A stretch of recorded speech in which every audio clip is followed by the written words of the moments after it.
Jai Shri Ram. Let's look at these text compilations. The words below. Tendentious, biased. Tendentiousness means being biased and showing partiality to a particular group or ideology. Tendentious critics. A critic is supposed to be an intellectual who is very knowledgeable, and a public intellectual means one who is making some effort to reform society. So, unfortunately, many critics are not impartial, they are tendentious. See, political critics, there can be cultural critics, religious critics, movie critics, book critics, food critics, all kinds of critics are there. A critic, travel critic, means a person who is very knowledgeable on the subject and who can give you a balanced view of what is what, so that you are spared the trouble of having to read a lot. Now, so critics are very important, especially in today's times when knowledge is, growing at an exponential rate, and it's very difficult for all of us to keep track with all the latest developments. So the critic comes to your rescue. See, in politics, for example, there are a million things happening all over the world, and it's a global village, and everything affects everyone. So you have a need to know what's happening everywhere, and more so in your country, no doubt. So, but you have your own work to do, you have a family to take care of, and so many other things. So, where is the time for you to do all the reading? So, the critic is the guy who does the reading, but unfortunately, if he is a tendentious critic, he will mislead you. Right? I'm telling you all this because in GRE there are at least 10 to 15 essay topics on the role of critics. And one of the topic that I'm quickly reminded of is, it is the artist, not the critic, who gives society something of lasting value. So the topic is that artists do give something of lasting value, but it's not critics. Critics don't give anything of lasting value. Our position is we should be able to write 4 paragraphs, in which one paragraph we will talk about good artists who make a useful contribution to society, dangerous artists who harm society, good critics who are impartial and fulfill their function properly, and also give us information and knowledge about things which we want to know but we don't have the time to read. So good critics in all those areas which I already mentioned. Good critics are as important as good artists, and there are tendentious critics who will mislead you. After reading those articles, you might end up voting for the wrong person. So these tendentious critics are extremely dangerous. So tendentious means showing partiality, biased.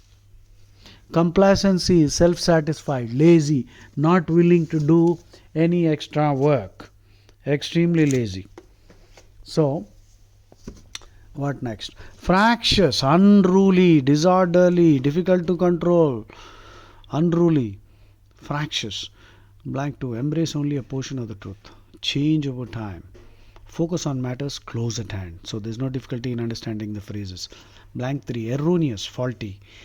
Blank 3, next word, antithetical, exact opposite. Immutable, unchangeable. Let us say, what readers most commonly remember about John Stuart Mill's classic exploration of the liberty of thought and discussion concerns the danger of dash. Okay. చాలా మంది రీడర్స్కి John Stuart mill యొక్క classic అనమాట, exploration of Liberty of thought and discussion అన్నది ఆయన రాశాడు article, book. అందులో what is the danger of dash అన్న దాని గురించి అనమాట ఆయన రాశాడు. Okay. In the absence of challenge, no clue so far. In the absence of challenge, one's opinion, even when they are correct, grow weak and flabby. Flabby means loose. Actually, flabby means very fat. So, flabby muscles are loose. Flabby, the opposite is taut, T-A-U-T.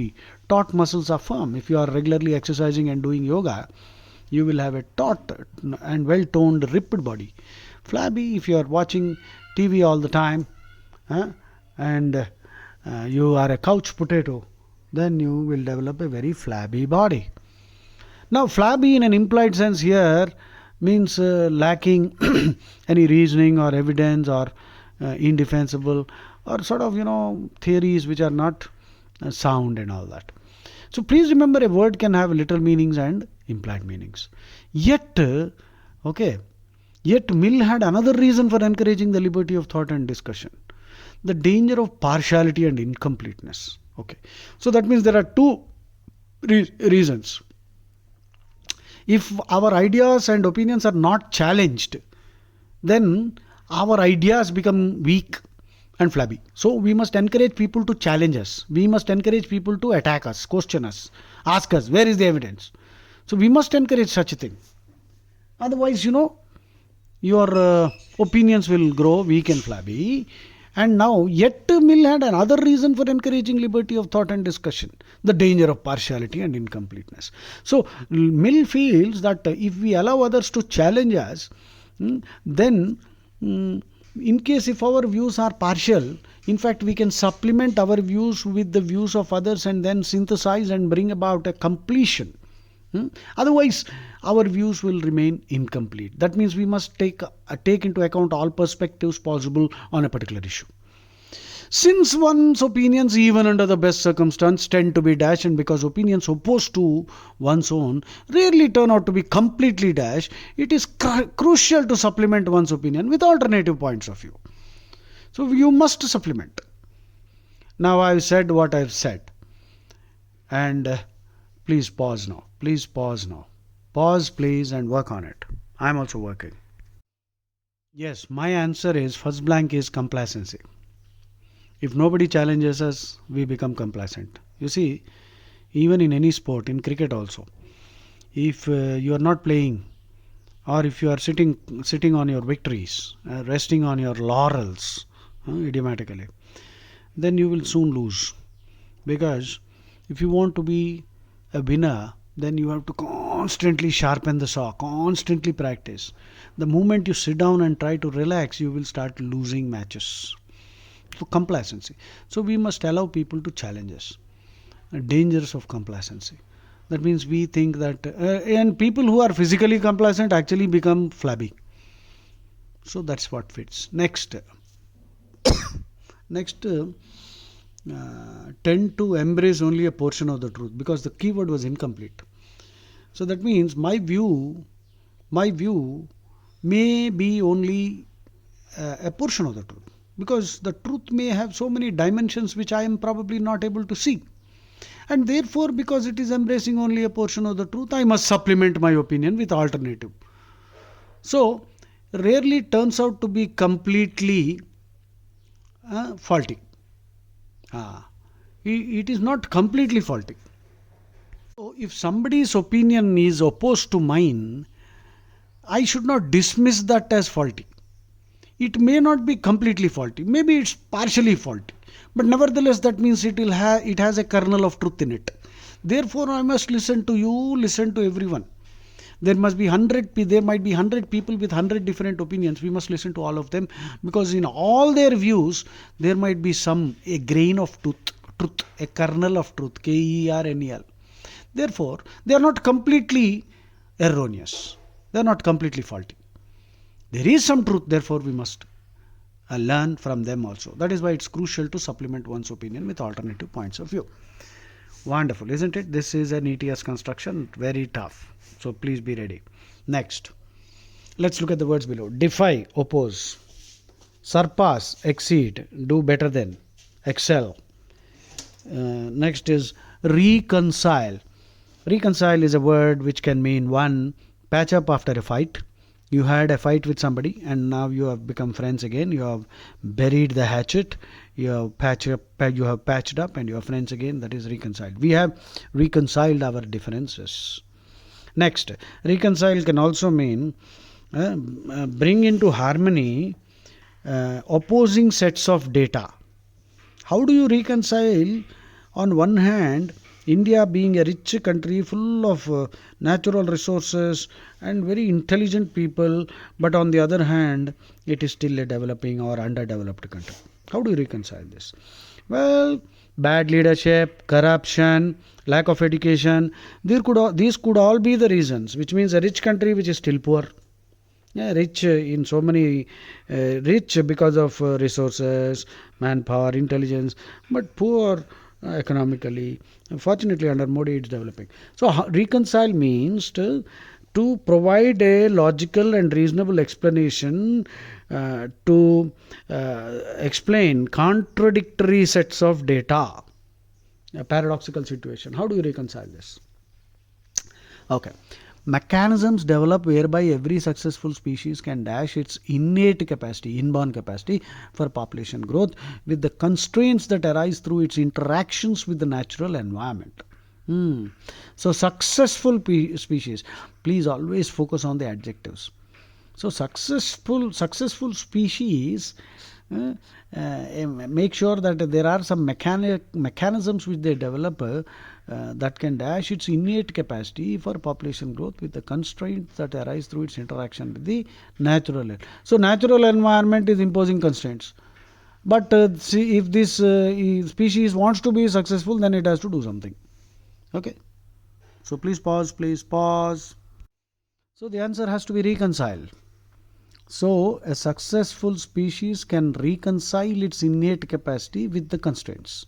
So these are some constraints which you cannot avoid. So now you accept these constraints and find out how to deal with these constraints in such a way that you become successful.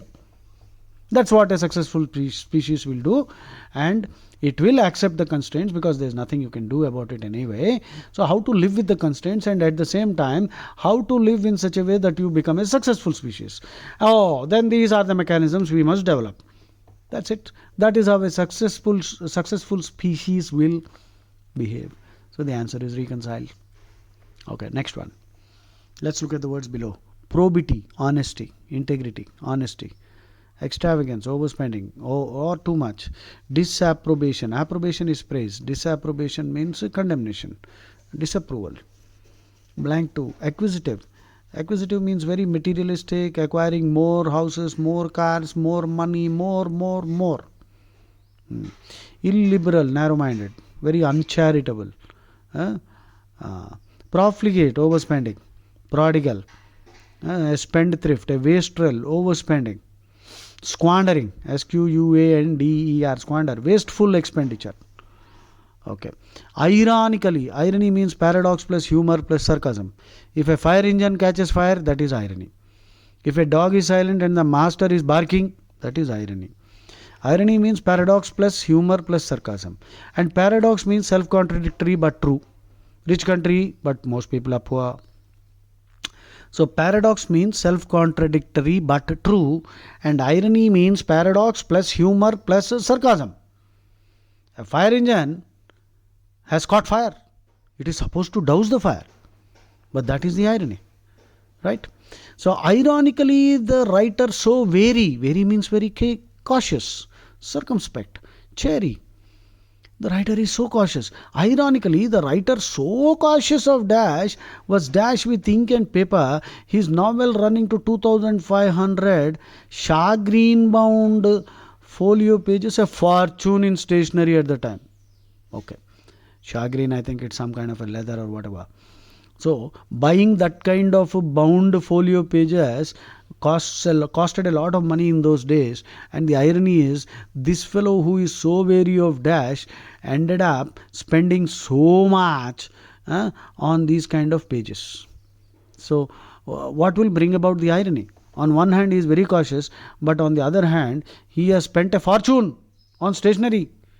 అంత ఖరీదైనవన్నీ కొనుక్కున్నట్ట. ఒక పక్క నుంచి ఇలా ఉన్నాడు, ఇంకో పక్క నుంచి ఇంత ఖర్చు పెట్టాడు వీడు. అక్కడే వస్తుంది irony. So what do you think? Pause now please. Pause. Yes, the answer has to be extravagance and profligate. Ironically, the writer so wary of extravagance was profligate. On one hand, he is very wary of extravagance. He doesn't want to spend too much and all that. He pretends, or at least seems to be a person who is very thrifty and frugal and parsimonious. But the same person ended up spending a fortune, and that is where the irony comes up. And he was a profligate or prodigal. That is why there is irony. Jai Shri Ram.